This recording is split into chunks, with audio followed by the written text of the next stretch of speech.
Hello, and welcome back. Today, we're diving into How to Win Friends and Influence People by Dale Carnegie. This timeless book is more than just a guide to getting along with others. It's a blueprint for creating positive, lasting relationships in every area of life. Carnegie's principles are simple but profound, focusing on building trust, empathy, and respect. Imagine being the kind of person who makes others feel valued and heard. Carnegie's advice is about becoming that person, not through manipulation or tricks, but through genuine kindness and understanding. These principles can help you in every interaction, whether you're meeting someone for the first time, managing a team, or strengthening a friendship. Ready to discover Carnegie's secrets to forming lasting connections? Let's dive in. Don't criticize, condemn, or complain. Carnegie's first principle is simple yet powerful. Don't criticize, condemn, or complain. Think about it. Criticism rarely inspires positive change. When we criticize, we're essentially telling someone they're wrong, which naturally makes them defensive. Have you ever been criticized harshly? Did it motivate you to improve? Or did it just leave you feeling discouraged? Carnegie suggests that criticism does more harm than good. Imagine that every interaction with someone is like planting a seed. Positive words nurture growth, while criticism stunts it. Instead of criticism, try finding common ground and offering gentle guidance. For example, if a coworker makes a mistake, rather than saying, "You did this wrong," try, "I noticed there's room for improvement here. How can I help?" Let's take this principle into parenting or teaching. Criticizing children or students harshly may make them feel embarrassed or ashamed. Instead, use constructive feedback that focuses on what they can do better next time. This way, you're not only teaching them but also preserving their confidence. If you nurture people's self-worth, they'll be more likely to improve and listen to your advice. Give honest and sincere appreciation. The second principle is to give honest and sincere appreciation. Carnegie explains that everyone craves recognition, whether they admit it or not. Appreciation, when it's genuine, is like fuel for the spirit. Think of a time when someone recognized your efforts. It probably made your day and inspired you to keep going. But here's the catch. The appreciation must be genuine. Empty or insincere compliments often have the opposite effect. People can sense when praise isn't authentic. For example, instead of saying, "Great job," say, "I really admire the way you approach that project. Your hard work really shows." Specificity shows that you've truly noticed their efforts, making your appreciation much more meaningful. Imagine working on a team where appreciation is a regular practice. When people feel valued, they're more motivated, more engaged, and more loyal. This principle works well in families too. Telling a loved one, "I appreciate how you always make time for family dinners," can mean a lot. It shows you've noticed and genuinely value their contributions. In workplaces, Carnegie's principle of sincere appreciation can boost morale tremendously. Instead of only pointing out mistakes, leaders can create a culture of acknowledgement where people feel seen for their efforts. When appreciation is consistent and genuine, it inspires a positive work environment where people strive to do their best. Arouse in the other person an eager want. Carnegie's third principle, arouse in the other person an eager want, is about connecting with people's own goals and desires. Imagine you're trying to convince someone to try something new, like going to the gym. If you only talk about your reasons for going, they might not feel interested. But if you point out how it could benefit them, like improving their health or energy, it becomes relevant. The essence of this principle is to think about the other person's perspective. Ask yourself, what's in it for them? When you make a request or suggestion, align it with their interests. For instance, if you're asking a colleague to help with a project, explain how it might give them an opportunity to learn a new skill or gain visibility with higher-ups.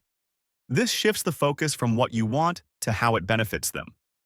This principle also applies to parenting. For example, if you want your child to clean their room, instead of saying, "I want you to clean this up," say, "Imagine how nice it'll be to have all that space to play." You're creating a vision that appeals to them, making them more likely to engage with the idea. Even in negotiations, this approach works wonders. Instead of just pushing your terms, Find out what the other party values and frame your offer to appeal to their goals. When both sides feel like they're getting something valuable, it leads to win-win situations, building trust and long-term relationships. Become genuinely interested in other people. Carnegie's fourth principle is simple. Become genuinely interested in others. Imagine meeting someone who listens to you intently, asks thoughtful questions, and remembers details about your life. It feels great, right? Carnegie believes that true interest in others builds instant rapport. Being genuinely interested in others is more than politeness. It's about making people feel valued.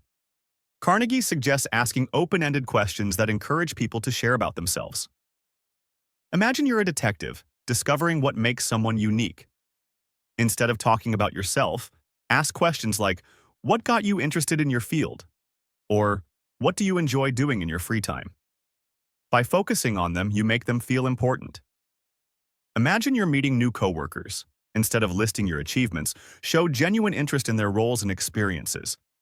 By building this connection, you lay a foundation of trust and respect. People remember those who make them feel appreciated and understood. Smile. The next principle is incredibly simple yet impactful. Smile.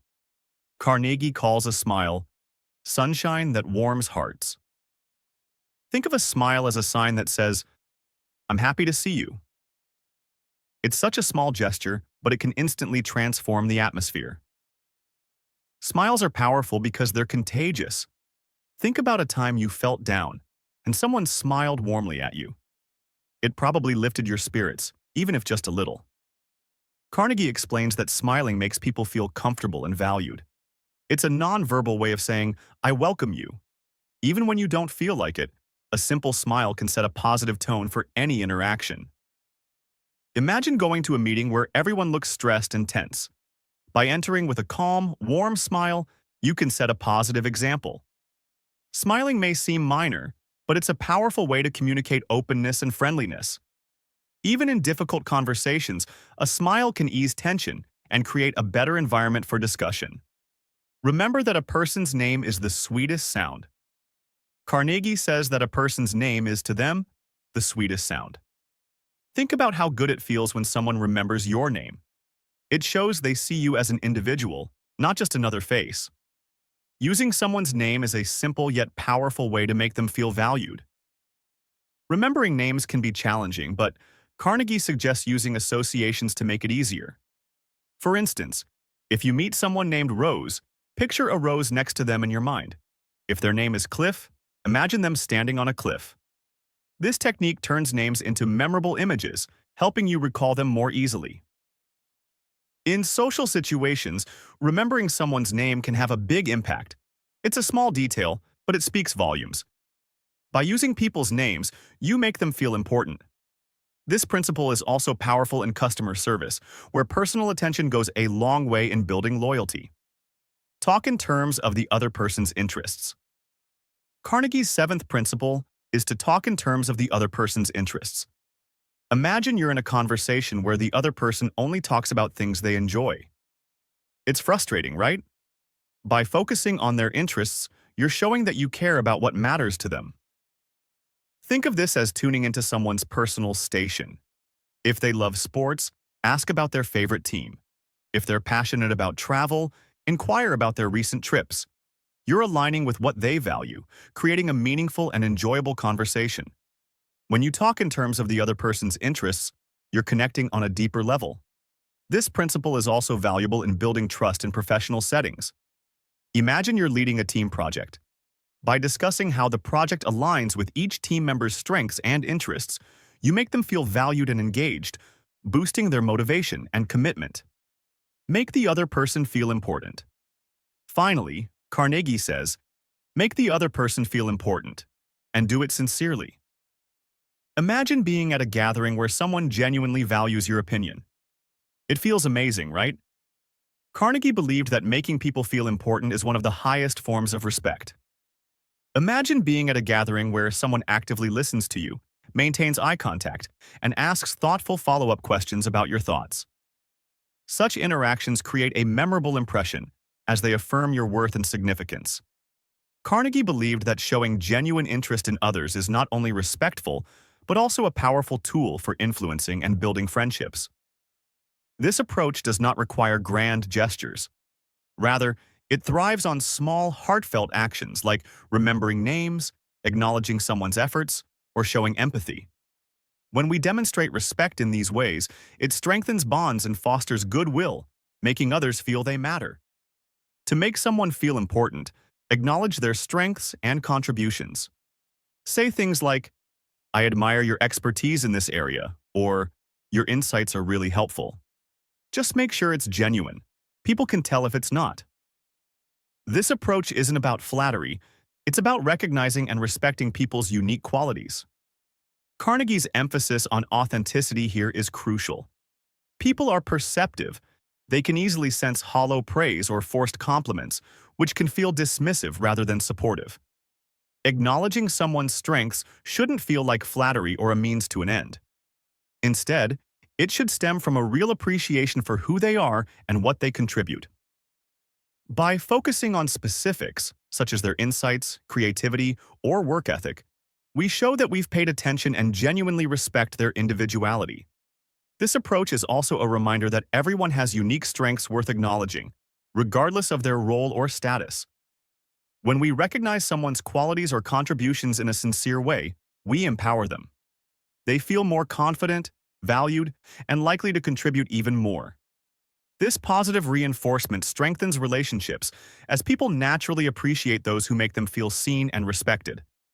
Ultimately, Carnegie's advice underscores that making others feel important is not just about saying nice things, it's about fostering a culture of respect, empathy, and encouragement. This approach doesn't only benefit the individual being acknowledged, but also creates a positive, collaborative environment where everyone feels valued.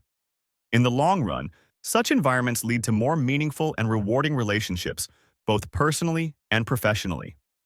Conclusion: in How to Win Friends and Influence People, Carnegie shows us that relationships are built on respect, empathy, and sincerity. Avoiding criticism, giving sincere appreciation, listening, and making people feel valued are simple yet powerful ways to build lasting connections. Carnegie's approach to relationships isn't about manipulation or gaining favor. It's about cultivating sincere, respectful connections that bring out the best in others. When we make the conscious choice to avoid criticism, show genuine appreciation, listen, and make people feel valued, we foster relationships that are authentic and deeply rewarding. In applying these principles, we not only enrich our own lives but also positively impact those around us, creating a ripple effect of goodwill and trust. Finally, Carnegie's principle of making people feel valued is a cornerstone of building meaningful connections. By acknowledging others' perspectives, respecting their opinions, and showing empathy, we help them feel important. This feeling of significance is a fundamental human desire, and meeting it can form a bond that goes beyond surface-level interactions. Carnegie also highlights the importance of listening, an often overlooked skill in today's fast-paced world. When we listen attentively, we communicate that the other person's thoughts and feelings matter to us. This act of giving undivided attention is a sign of empathy, and it can make the other person feel understood and valued. Listening creates space for trust to grow, as people tend to open up more when they feel genuinely heard. These principles aren't just about making friends, they're about building meaningful relationships everywhere you go. When we make others feel valued and respected, we create a ripple effect of positivity. Thank you for watching, and if you enjoyed this video, be sure to like, share, and subscribe for more timeless wisdom. Until next time, keep building connections and spreading kindness.